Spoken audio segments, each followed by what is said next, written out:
darkmyths.org and Neapolis Media Group proudly present to you the Lone Gunman Podcast, featuring your host, Rob Clark, where research comes to shine and myths come to die. Stay tuned. Be right there.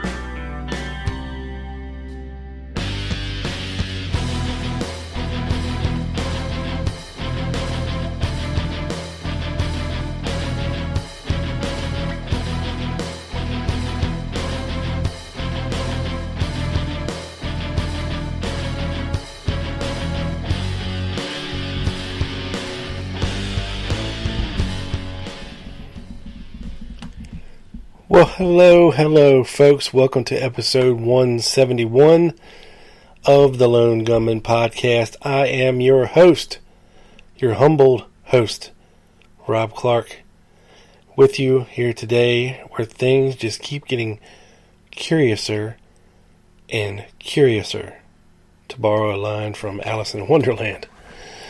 Because today we're going to go down the rabbit hole a little bit.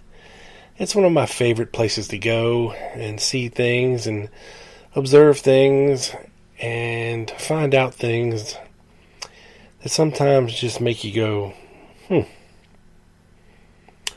Well, alrighty then. So,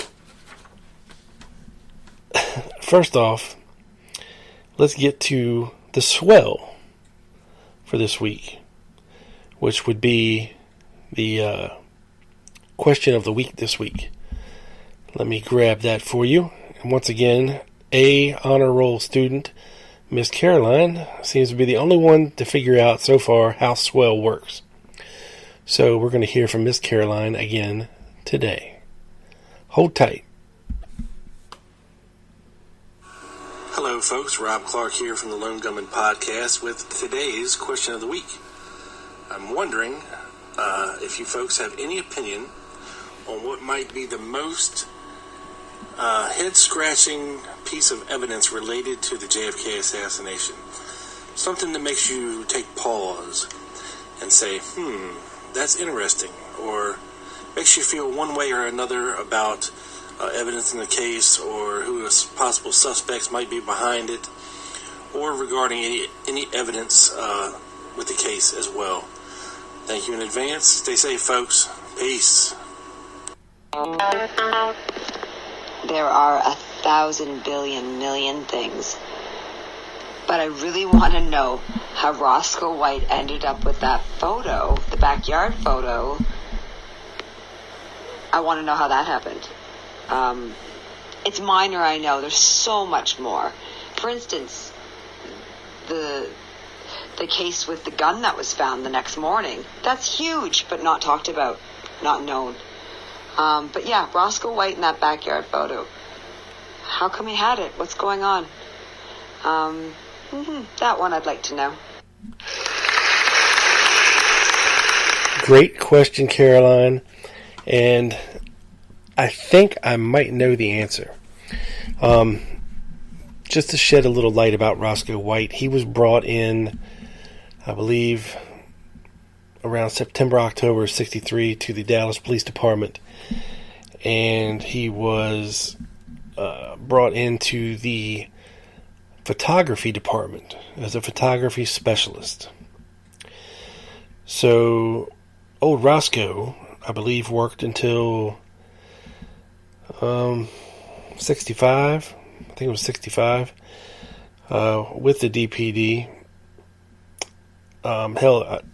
I'd have to go back and look, and I might be sounding stupid here, but I believe it was either 65 or it was in December of 63 when he left the department. But he would have had access to any of the photos of Oswald in evidence at the Dallas Police Department. And it's not out of the realm of possibility that folks there at the DPD made copies of these photos for personal use or personal collections or souvenirs, what have you. Because I believe that's not the only one that Roscoe had in his possession. It is odd that it was a new pose, because we have the backyard photos A, B, and C. It's very curious why that C never came out, never was made public before it was found in Roscoe White's stuff. Very interesting indeed, for sure. And thank you, Caroline, for the question. And yes, the other part of your comment, the bag that was found the next morning with a gun in it, I believe, talked to, you're referring to the show that I did with Ed Ledoux, past the ammunition. And it's fascinating stuff to think that stuff like that wasn't considered important enough to follow up on. And thankfully we have folks like Ed, like Bart, who chase this stuff to the very ends of the earth to make things more clear for us. They're invaluable assets to the research community, as are folks like you who make us think. So thank you, Caroline. And folks, if you would like to become a part of the show, please download the Swell app. It's SWELL. Just like, if you're allergic to something and your face swells up, Swell. It's in the App Store, Android and iPhone. And once you download the app, just search for @TLG Podcast to follow me. And every week you will see me post a question, and you will be able to respond in your own voice and have your voice heard right here on the show. So for today's show, we're going to start off in Dallas, and then we're going to head to New Orleans. We're going to hop on David Ferry's airplane, and we're going to fly from Dallas to New Orleans. So let's start off in Dallas, folks, shall we? I came across a interesting document dated May 12th of 64 to Special Agent in Charge Dallas. And it goes like this. At approximately 10:15 p.m. this date, Dan Dawson of Hudnall Street in Dallas, Texas, telephonically contacted this office and furnished the following information. He advised that he formerly worked for O'Neill Funeral Home of Dallas, Texas.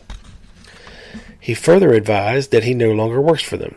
He did not furnish where he was where he presently is employed. Say that 5 times fast. Further advised that on November 22nd of 1963, he was on the radio at the funeral home, listening for calls. Stated that he received a call requesting ambulance at corner of Elm and Houston Streets, Dallas, Texas. Further pointed out this was near site of assassination. Stated dispatched an ambulance to the location and picked up victim of an epileptic fit.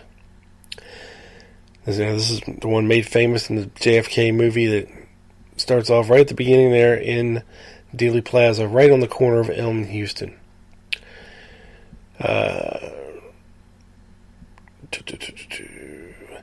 Stated the ambulance he had dispatched to the scene then drove the victim to Parkland Hospital. While the ambulance driver was in the process of registering the victim at the hospital, the victim disappeared. Informant could not furnish the name of the victim or any additional information. Stated that if we thought the above might be pertinent to our investigation regarding this case, suggested we contact the ambulance driver, Mr. Aubrey Lee Reich. Present address unknown. He also stated Reich no longer works for the funeral home, but believes funeral home will be able to furnish his current address. Stated he believed this incident may have been planned to distract attention from the shooting that was to follow. Action. Contact Reich for further information. R.E. the foregoing. Very interesting. And all over this document, there's all kinds of stuff written. 3104 Fernwood, FR6-6786, Mother's addressed. Jan Dawson of Hudnall. And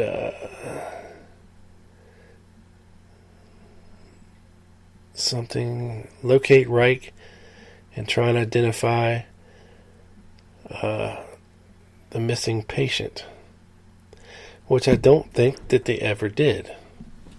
It's a shame. I wish they would Aubrey Reich, as he was registering the patient, you think he would have found out his name. But it was always said that this fellow was dressed in army fatigues. So it was thought that he may have been in the armed services somehow, or the military. But anyway, very interesting, and I just thought I didn't know that the guy that Aubrey Reich had taken to the Parkland just suddenly disappeared. That makes it even more weird, and even more like it was some kind of a planned incident. Now let's make our way across the street a little bit to the Texas School Book Depository building. And let's talk about an employee there by the name of Jack Dougherty.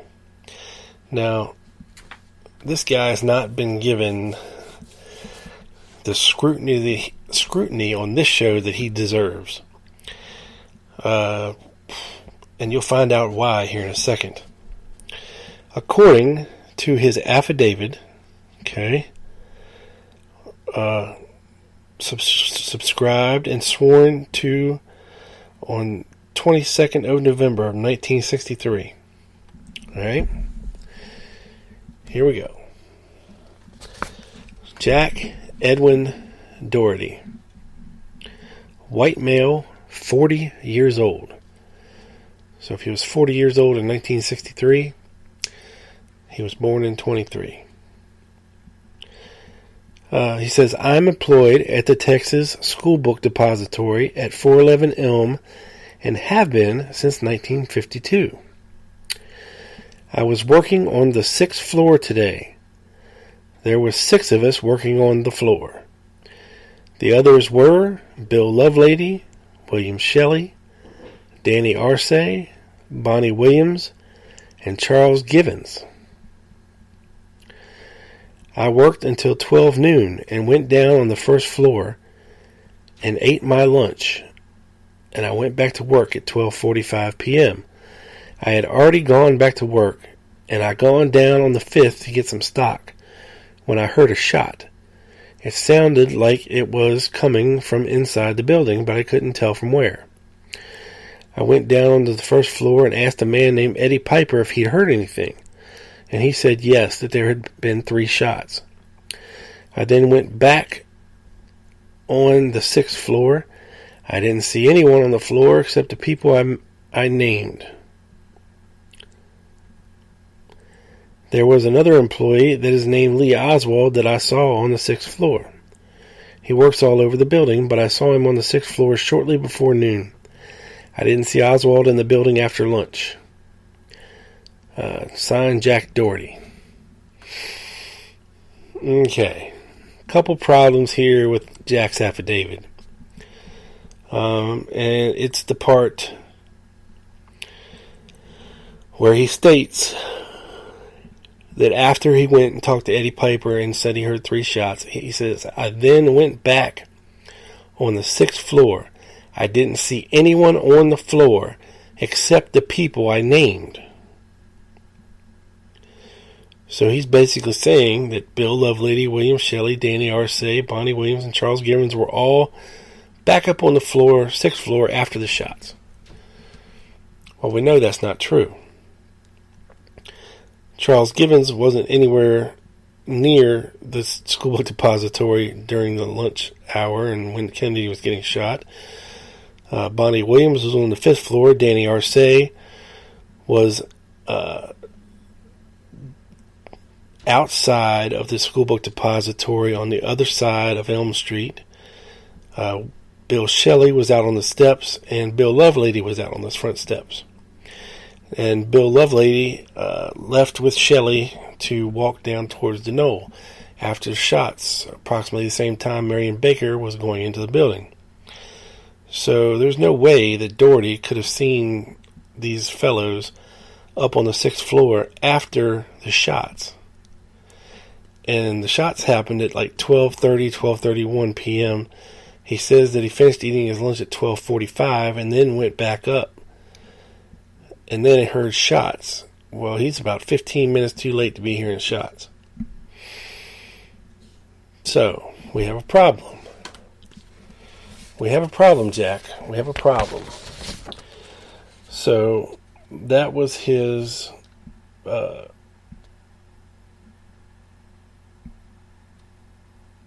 basically his sworn statement to the Dallas Sheriff's Office. Okay?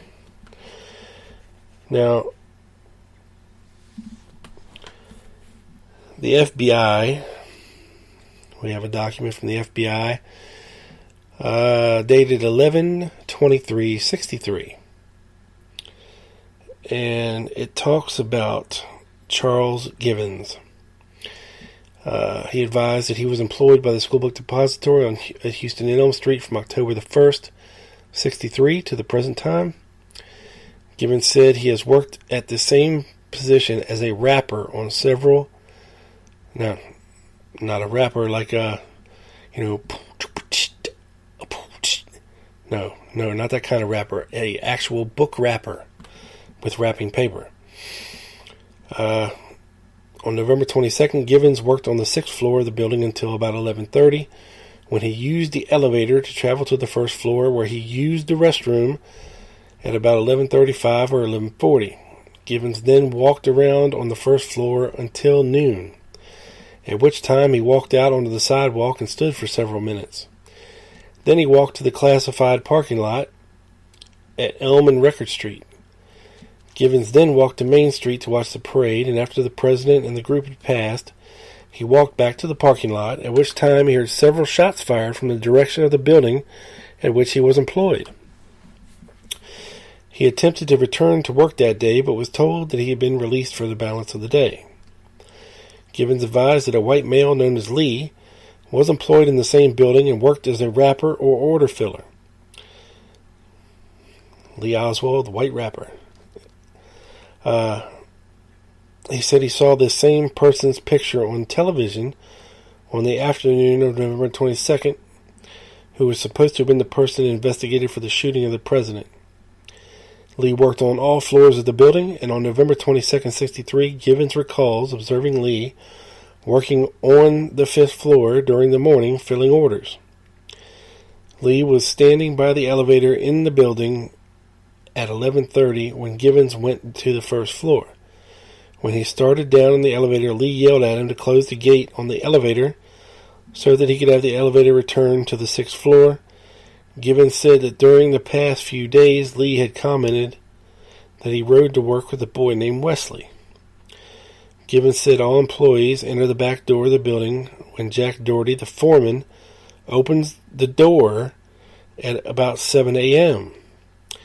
On the morning of November 22nd, Givens observed Lee reading a newspaper in the domino room where the employees eat lunch at about 11:50 a.m. So, Jack Dougherty is a trusted enough employee to actually be called a foreman. He's trusted enough to have the keys to the building. He's trusted enough to get there before the rest of the employees and inspect the building, inspect the pipes, make sure the water's working, make sure the heat's working, and various other things like this. Yet, he is often referred to as mentally challenged or mentally retarded. And I don't know if this is because they're trying to explain his story, because it doesn't make sense. I don't know. But obviously, he was a trusted enough employee to be given these important tasks to take care of there at the school book depository.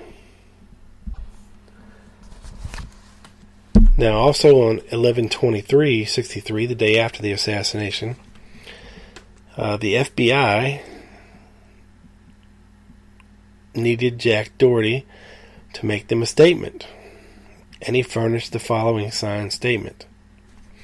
It says, I, Jack Edwin Dougherty, make the following free and voluntary statement to Alfred Ellington and James Anderton, who have identified themselves to me as special agents of the FBI.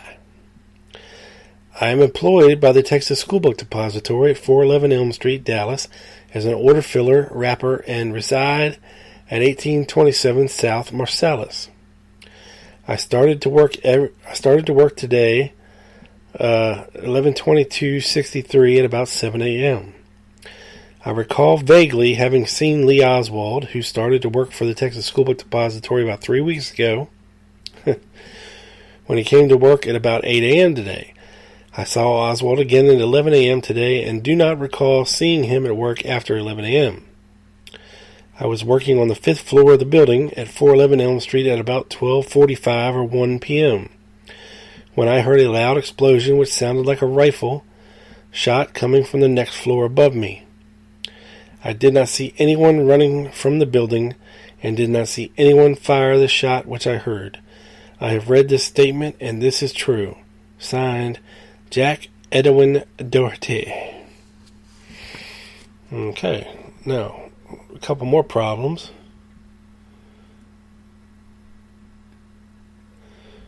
Well, I'm an idiot. This FBI report was done on the 23rd, but it says Jack Dougherty was contacted on November 22nd, 1963 by the FBI and furnished the following signed statement. Okay, that makes a little more sense then. But again, he is off on his time. How can he be so far off on his timing? I mean, can somebody tell this guy that the president was actually shot at 12:30 and not 12:45 or 1 o'clock? It's really not going to ruin anything. Maybe it might help the guy. But anyway, something's fishy with his story. And I'm not the only one who thinks that. In fact, one of the assistant counsels for the Warren Commission, Melvin Eisenberg, thought so too. In fact, on March the 12th of 1964, he wrote a memorandum to J. Lee Rankin and the rest of the lead attorneys for the Warren Commission. And it says thus: I think a thorough investigation should be run on a TSBD employee named Jack Dougherty. On the morning of the 22nd, Dougherty was part of a crew laying a new plywood floor on the 6th floor of the School Book Depository. That crew consisted of Danny Arce, Dougherty, Charles Givens, Junior Jarman, Billy Lovelady, and Bonnie Williams, all regular employees in the TSB shipping and order filling department. They were apparently working under the direction of William Shelley, the senior employee in that department. In a written statement to the Dallas police, Dougherty gave the following story. On the morning of the 22nd, he had worked on the 6th floor until noon. When he went down to the 1st floor to eat his lunch, after lunch he returned to work to the 6th floor and then went down to the 5th floor to get some stock. When he heard a shot, which sounded as if it had come from inside the building, he then went down to the 1st floor and asked Eddie Piper, the janitor, whether Piper had heard anything. Piper said yes, he had heard 3 shots. Dougherty then returned to the 6th floor.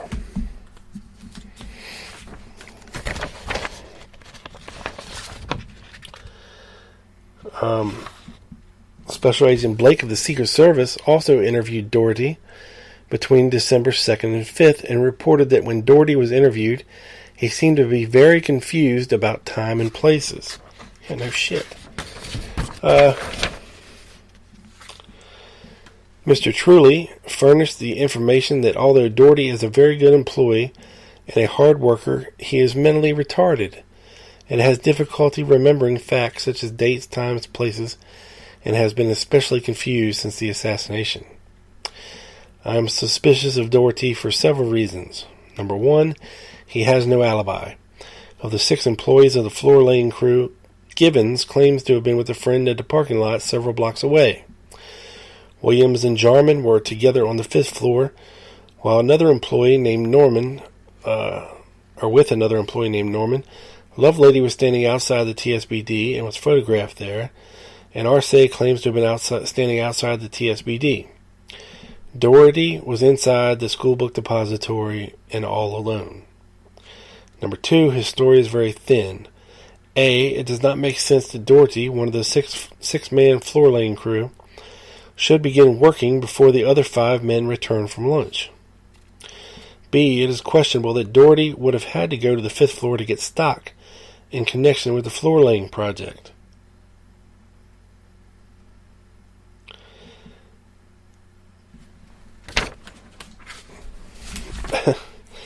C, Jarman, Norman, and Williams, who were at the southeast window of the 5th floor at the time of the assassination and ran from there to the southwest window, made absolutely no mention of seeing Dougherty at any time on the 5th floor. Nor does Dougherty make any mention of seeing Jarman, Norman, and Williams on the 5th floor. It does not seem credible that Dougherty would have gone down to the 1st floor, found out 3 shots had been fired, and then casually returned to work on the 6th floor. No report indicates that Dougherty or anyone else on the 6th floor, when that floor was searched. He says he went back up there at 12:45, 1 o'clock. And I'm guessing that Baker and Truly had made it to the 6th floor at least by 12:45.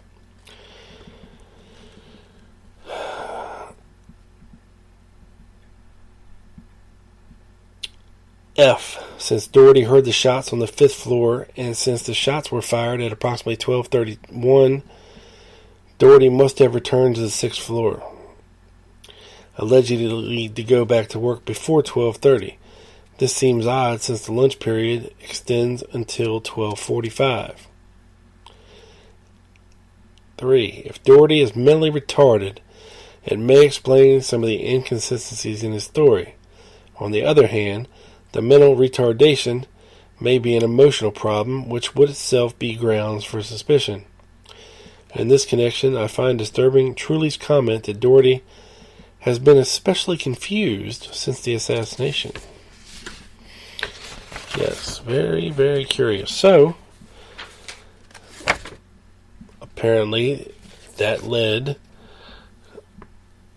the Warren Commission to send back out its minions of the FBI to re-interview Jack Edwin Dougherty on March 18th, 1964. But instead of interviewing him, they have another statement, because apparently he's too fragile to interview. And then this one says, I, Jack Edwin Dougherty, freely and voluntarily make the following statement to Robertson, who has identified himself as a special agent of the FBI. My name is Jack Edwin Dougherty. I'm 40 years of age, born August 12, 1923 in Dallas, Texas. I'm a white male and employed as a stock clerk for the school book depository. At the time President Kennedy was shot, I was at a point about 10 feet from the elevator on the 5th floor of the Texas School Book Depository building. I was alone at this time. Now, let's take the statement by statement. We know from photographic evidence that Norman, Williams, and Jarman were on the 5th floor. They're hanging out the windows. And the 5th floor was pretty much empty because the floor crew had just replaced the entire floor on the 5th floor the prior week. Okay? So how, if Dougherty was on the floor, how he did not see or hear these 3 men up on the 5th floor. But he didn't. I mean, it's possible he could have missed them. if they were being quiet and just hanging out, kind of. You never know. He says, I did not see Lee Harvey Oswald at the time President Kennedy was shot. Okay. On the morning of November 22nd, I saw no person in the Texas Schoolbook Depository building that was a stranger to me. I left the Schoolbook Depository building at 1:30 p.m. and went to the Dallas police station. I returned to the Schoolbook Depository building to get my coat at about 4:30 p.m. and left this building just shortly thereafter and didn't return again that day.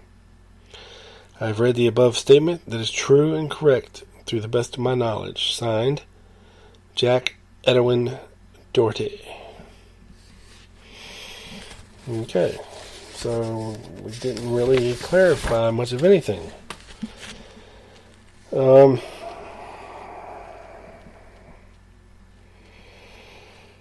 what do we know about Jack Dougherty? Well, when he was interviewed at the Warren Commission by Mr. Ball, he states that at the age of 19, he went into the armed services for 2 years, 1 month, 17 days to be exact, sir. I mean, he pretty much knew that right down to the day. And you were discharged from the service then after the war, was it? Yes, sir. What did you do during the service, during your period in the service? Well, you might say just about a little bit of everything, from guard duty to whatever that doesn't say. Did you have any active service? Dougherty says, well, no, I volunteered for active service, but they said you couldn't very well volunteer, you have to be drafted. So they said, they told me so at the time.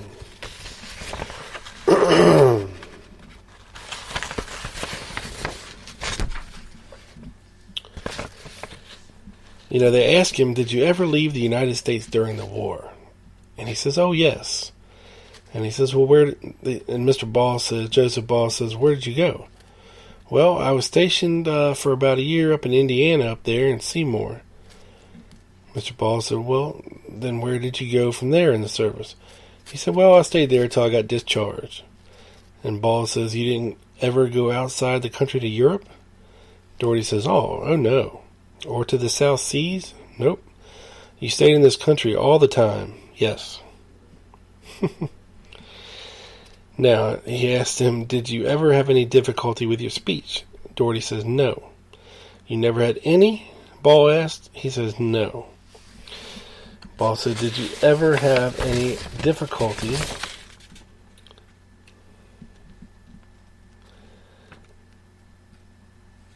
in filling the orders? He says, no. Ball says, do you know a fellow named Lee Oswald? Well, I'll be frank with you, Mr. Ball. I don't believe nobody here knew him too well. You might say he wouldn't have too much to say to nobody. He just stayed all to himself. And I'll be frank with you, I just flat didn't know him.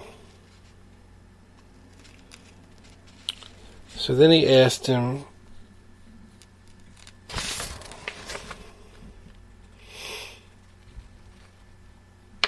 what he did after he finished his lunch.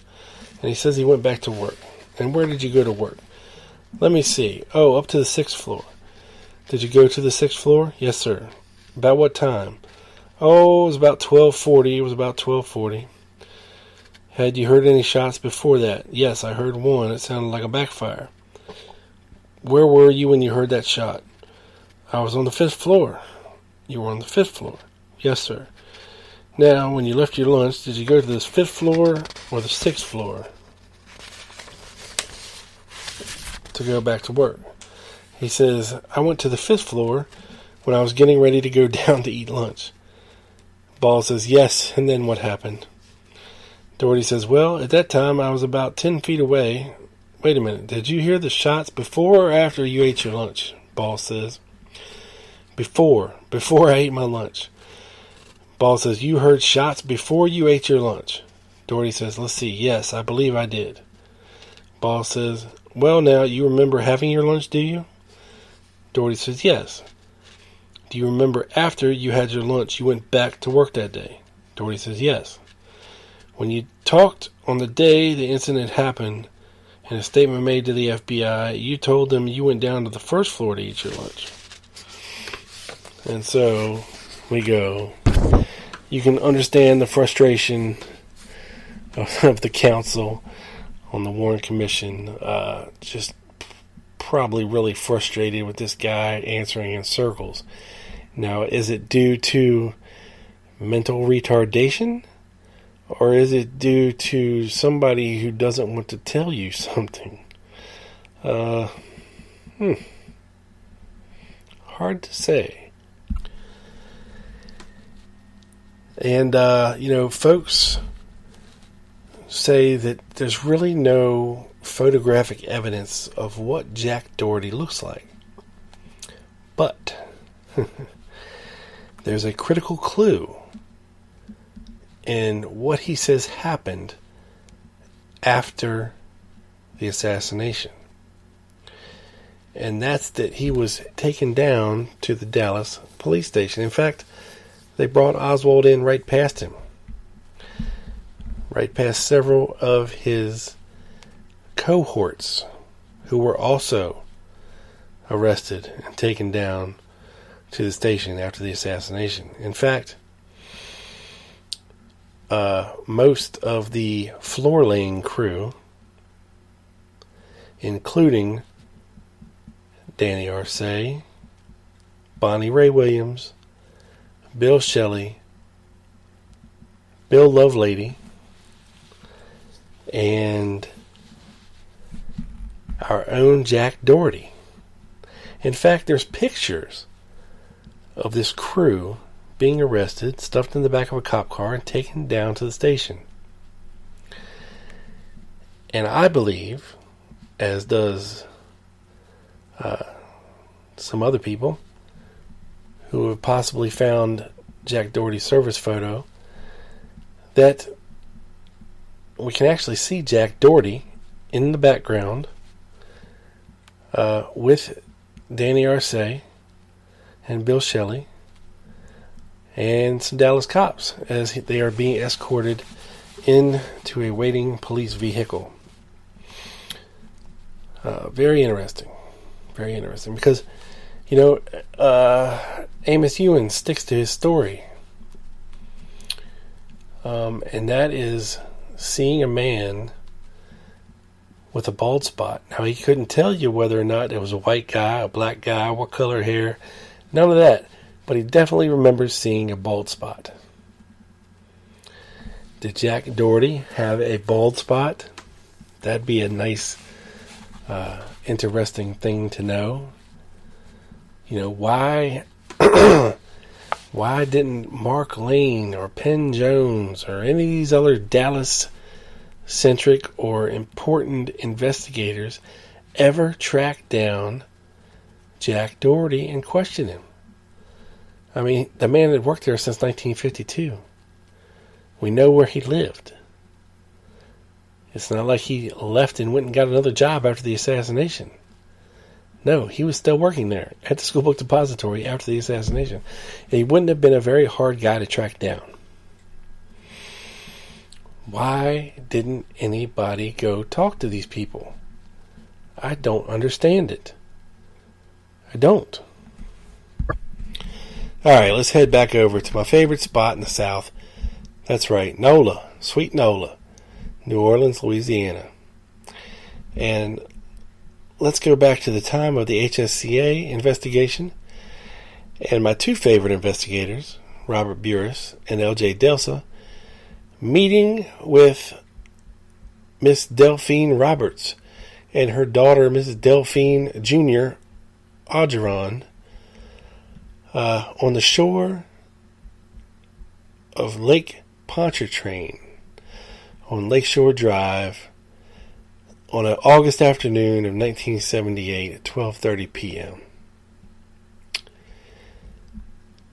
So, Buras and Delsa met Roberts and her daughter at their residence and drove them to a picnic area on the lakefront. Isn't that nice? That'd be a lovely day. Lovely day. Synopsis of the interview. Well, let's skip that and just get right to the interview. Okay. Delphine Roberts was shown the photo album of the key players in New Orleans and identified the following people. Clay Shaw, from papers and photos that she had seen, didn't go into details other than the fact that she had seen photos of Shaw in full female dress in the possession of David Ferry. She recognized Jack Martin from working around the Banister office, David Ferry from around the Banister office. She recognized Guy Banister from their personal relationship. Regis Kennedy believed she saw him in Banister's office. William Dalzell vague from around the Banister office. Geneva Dees White looked familiar. Interesting. Joe Marcello, probably from newspapers. Ferenc Nagy, unknown from where. Lee and Marina Oswald from the Banister office. Photo 86 looked familiar, but not known from where. And David Ferry, she recognized. Okay. She believes that Lee Oswald came into the office to be interviewed for a job, but doesn't remember seeing anything specific because so many people came in for interviews. At a later date, Banister introduced Marina and Lee to her in his office, but they walked right out and she did not talk to them. On several occasions, Lee Oswald would come in and go to Banister's office, and she could not hear any conversations from that room. She believed that Oswald was either working or attempting to work for Banister. She does remember hearing Banister holler at Sam Newman and James Arthus about letting Oswald use the second floor room and about keeping the FPCC literature from his office. Arthus used to come into the office and put leaflets on Banister's leaflet table as a joke, because all the other literature was anti-communist. Banister would often tell Arthus that he talked too much about what was going on, but he always let him in the office. Banister advised against sending the dead pigeon to Kennedy. Whatever that means. Now, the famous scene that opens up the movie JFK. We've heard on this show from Jack Martin, his version of events. Now we're going to hear Delphine's.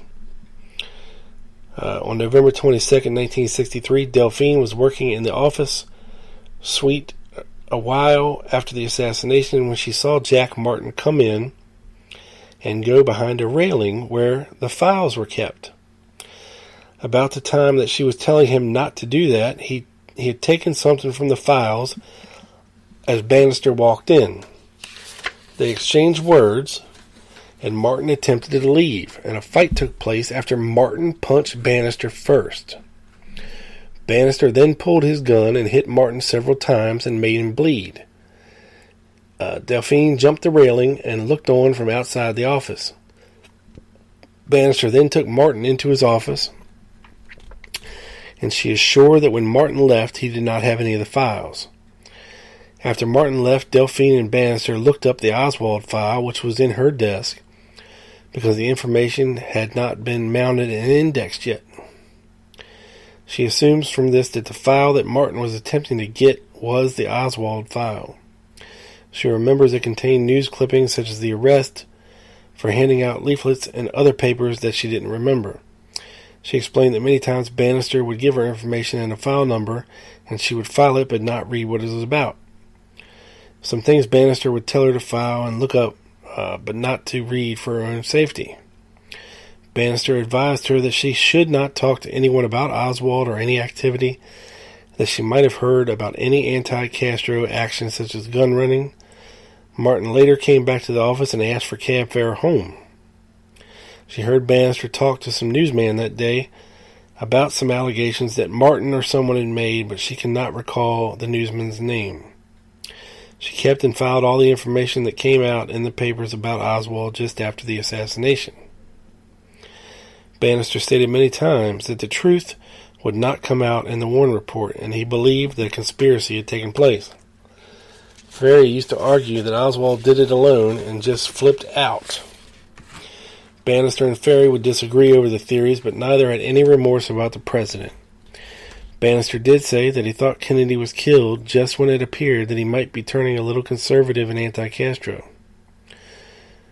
Delphine remembers a man coming in and saying that someone was passing out pro-communist leaflets down the street, and Banister told him that he had it covered, or the guy is ours, or words to that effect. She doesn't remember the man's name, and when asked about George Higginbottom, she did not remember him. She also did not remember any of the young men, such as Leighton Martins, Thomas Beckham, David Lewis, that were associates of Jack Martin and David Ferry. She did remember that many Cubans came in, and many young men, but she did not talk to them. She has never seen any large amounts of money in the office. She saw some boxes in the storeroom, but did not want to know what was in them. She knew that Banister had many visits from the CIA, the FBI, the Secret Service, etc. He often went across the street to the Federal Building. Tony Medallion had a dark room in her home on North Mirror Street and used to take photos of everybody on Canal Street. He might have taken the photos of Clay Shaw. One day when Delphine, Banister, and Ferry were eating in an upstairs restaurant on either Camp or St. Charles Street, Ferry showed them pictures of Shaw in full female drag. Banister took the photos and put them in a file that he kept on Shaw. She doesn't know why such a file would have been kept. She stated that she would answer any further questions that the committee might have. And so, the synopsis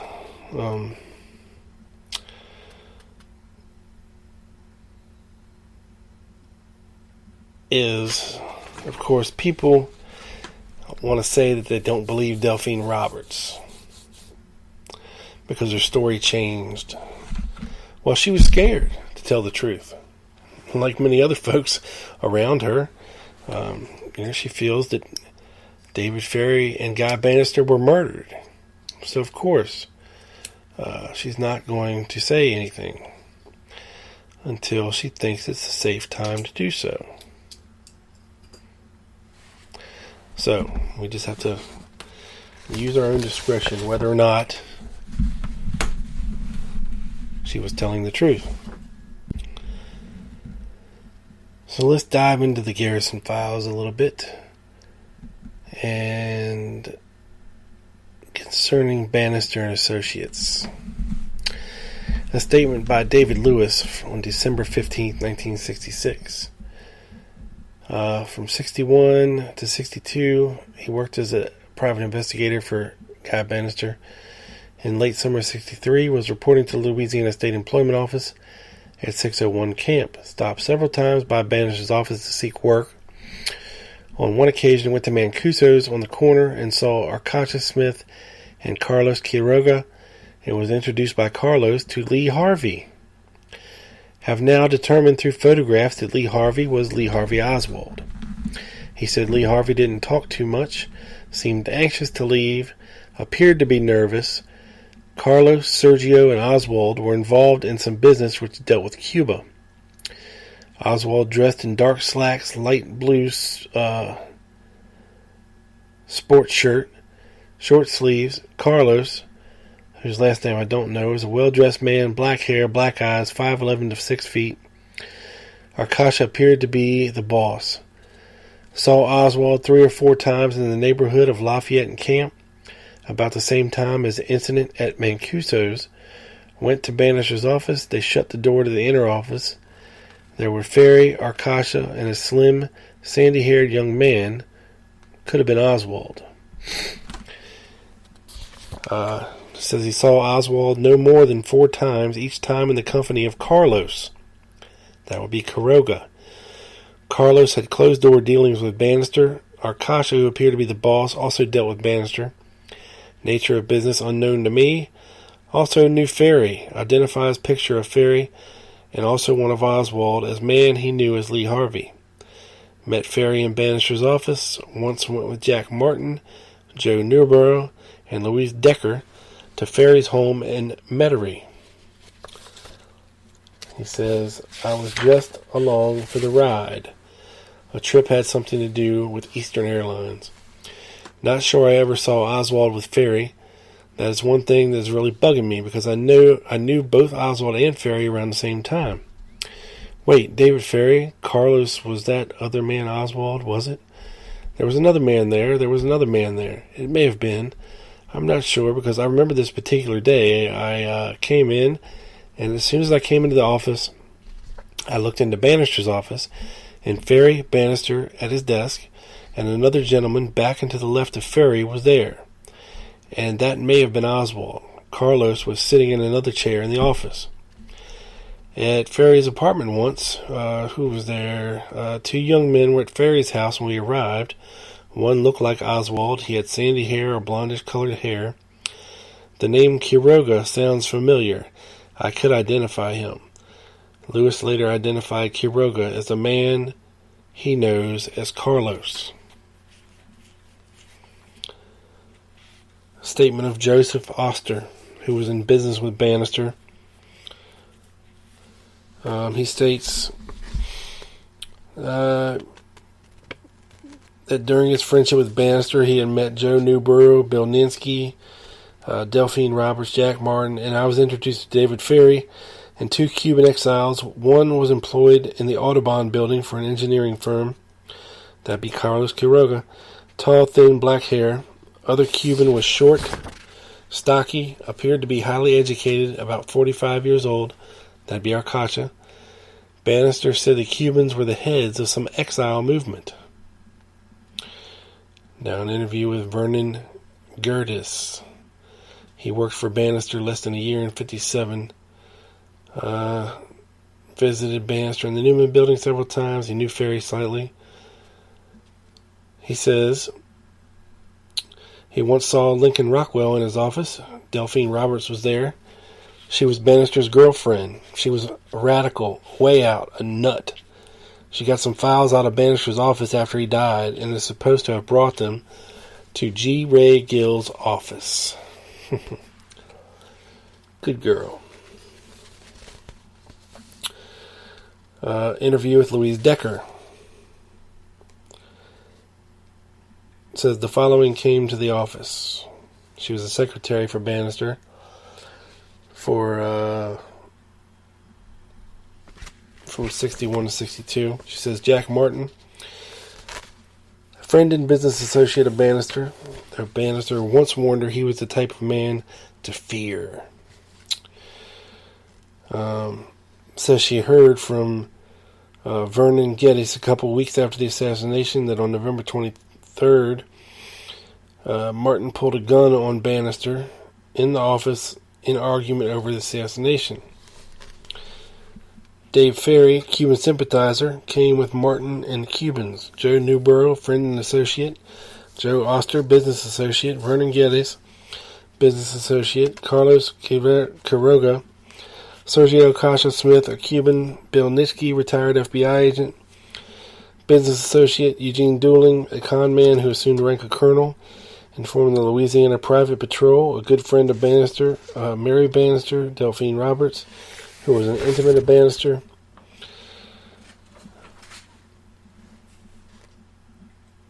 From an interview with Sam Newman, he is the former owner of the Newman building. All records of Banister and associates in Free Cuba movement turned over to the Bureau or Secret Service. Interview unproductive. Shocker.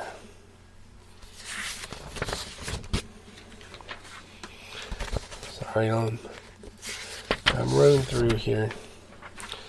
A statement of Sam Newman. We have Arcacha and Quiroga ran a Cuban Revolutionary Democratic Front from 544 camp the last 3 months of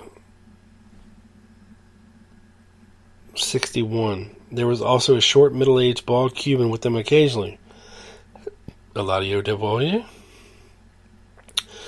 He kept books. Guy Banister talked me into letting them move in. After they left, Arkasha and Quiroga hung around Banister's office, often had coffee at Mancuso's. Jack Martin was often with them, and Dave Ferry occasionally with them. Recalls when Banister pistol-whipped Martin. It happened in Banister's office, and Banister said he had warned Martin to stay out, and he didn't. Mrs. Banister got the records.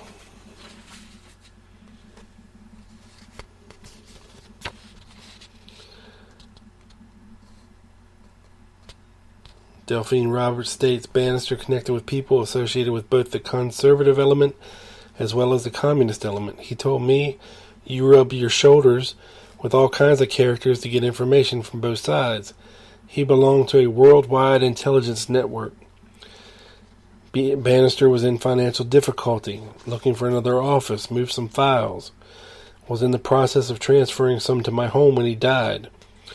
I already had part of the library there. Describes day Banister died, trying to call him, phoning Nietzsche. He had told me if anything happened to him, I should go to the office and take the code or key to the index file, but the office was padlocked against me. Mary Banister resented me and didn't want me to enter the office for fear that I would take files.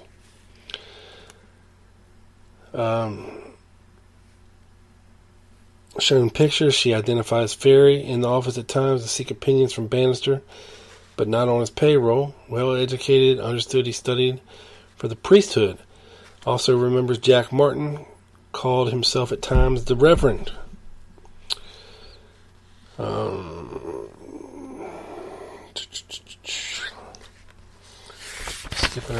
Skipping around. So we got a lot of these characters cranking on through New Orleans and Banister's office here.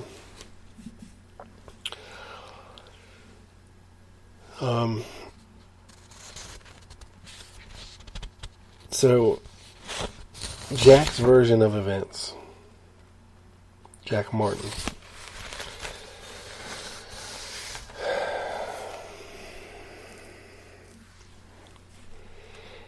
This is what he states happened. He says, we'd both been drinking at Katzenjammer's, maybe more than usual because of the assassination and all, Banister especially. He says, we came back to the office, Banister started hitching about one thing and then another, and he was in a mean mood. Then all of a sudden he accused me of going through his private files. Now, I never went through his private stuff, ever. Absolutely never. And that really ticked me off. I guess I blew up, he continued, his face flushed with memories of injustice. That's when I told him he'd better not talk to me like that. I told him I remembered the people I had seen around the office that summer, and that's when he hit me. Fast as a flash. Pulled out that big magnum and slammed me on the side of the head with it. Just because you said you remembered the people you'd seen at his office that past summer? And he says, yeah, that's all it took. He went bananas on that one. And just who were the people you'd seen in the office that summer? Well, there's a bunch of them. It was like a circus. There was all those Cubans coming in and going out, coming in and going out. They all looked alike to me.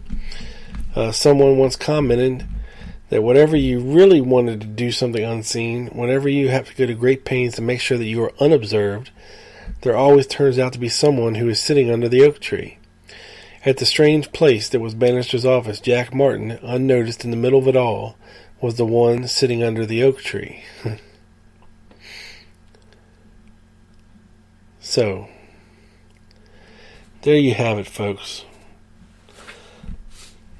What's interesting about all that is Carlos Quiroga,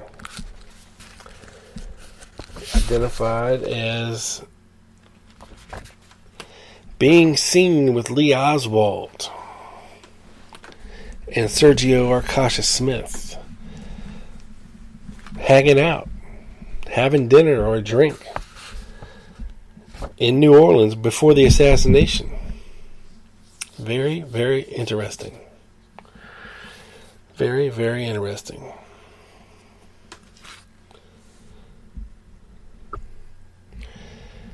Speaking of Carlos Quiroga. I came across a document from Ann Buttimer, who actually interviewed Carlos Quiroga in June of 1995 for the ARRB.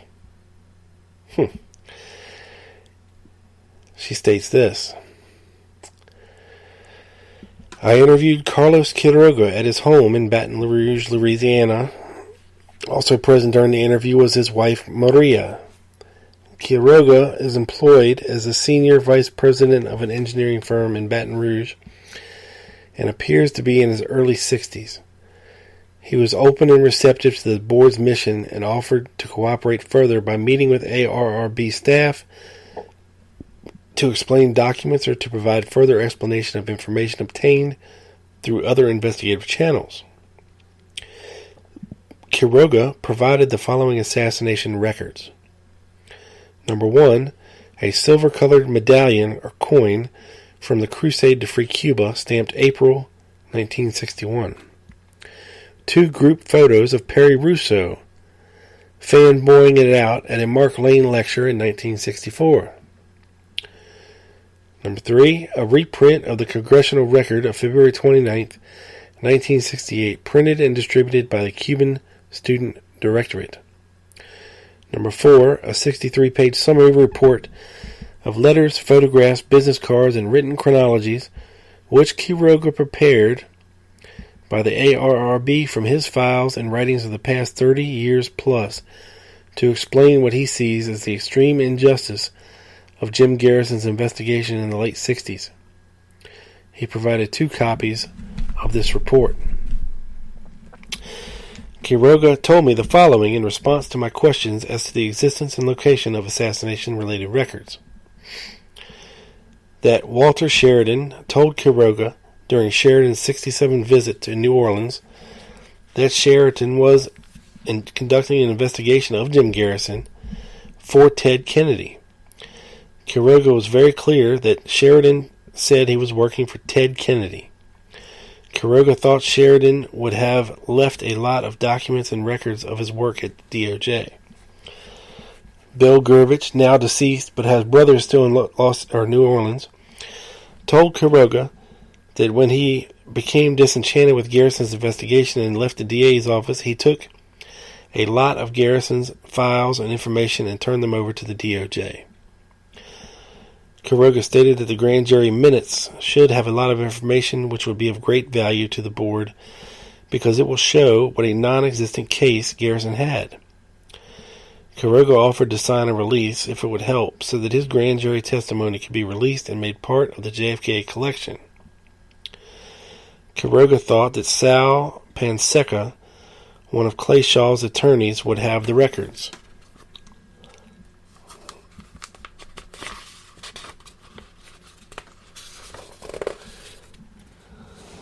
Quiroga said there might be records of a lawsuit filed against Sergio Arcacha Smith in the New Orleans court system. He recalled that in the summer of 1967, former ADA, as Assistant District Attorney Jim Alcock, traveled to Dallas to arrest Smith on an alleged debtor's warrant. Carlos Bernier and Quiroga had prior knowledge that Alcock was making the trip and tipped Smith off. When Alcock arrived in Dallas, he found that Smith had a lawyer and a group of Dallas police officers waiting. Quiroga said that Alcock's trip was never publicly disclosed.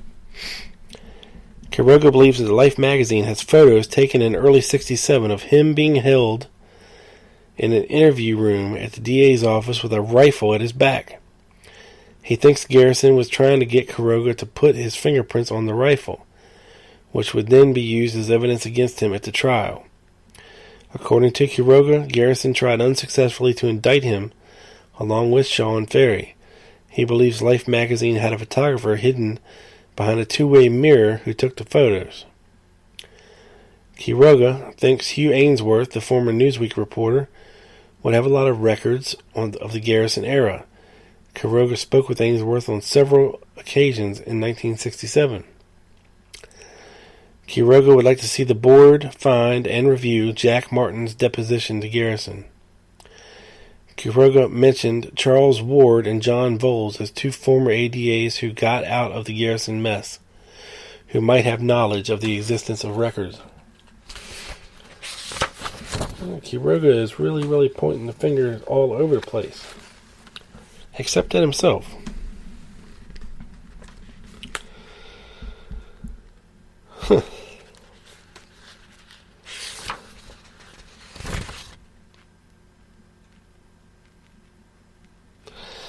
Now, an interesting thing here, in 1970, at the behest of early researcher Paul Hawk, it's a United States government memorandum to Mr. Sullivan of the FBI from Brannigan of the FBI. And it says, this recommends advising the Justice Department that Mr. Carlos Quiroga has absolutely no objection at this time to the disclosure to anyone of his identity or of the information he furnished on 11/27/63 concerning Lee Harvey Oswald. Results of 11/27/63 interview with Quiroga were furnished to the Warren Commission, but withheld from public at Quiroga's request since his parents were then in Cuba under the thumb of Fidel Castro. The matter of whether the Quiroga information could be released to the public has arisen because subject is in letter to department requested to see the material withheld, and department referred matter to us. Subject is the individual from Berkeley, California, Mr. Paul Hawk, who has been making inquiries about the assassination of President Kennedy over the past 5 years. So this is basically just saying that Quiroga no longer gives a shit whether or not people know that it was him who gave information about Lee Harvey Oswald shortly after the assassination.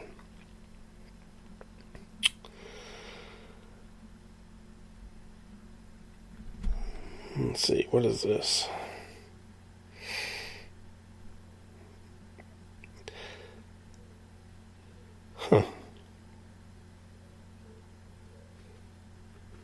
Something about a document of 8 pages entitled Appendix to Mr. Carlos Bernier's letter of March 29th, 1967, and bearing the signature of Carlos Quiroga.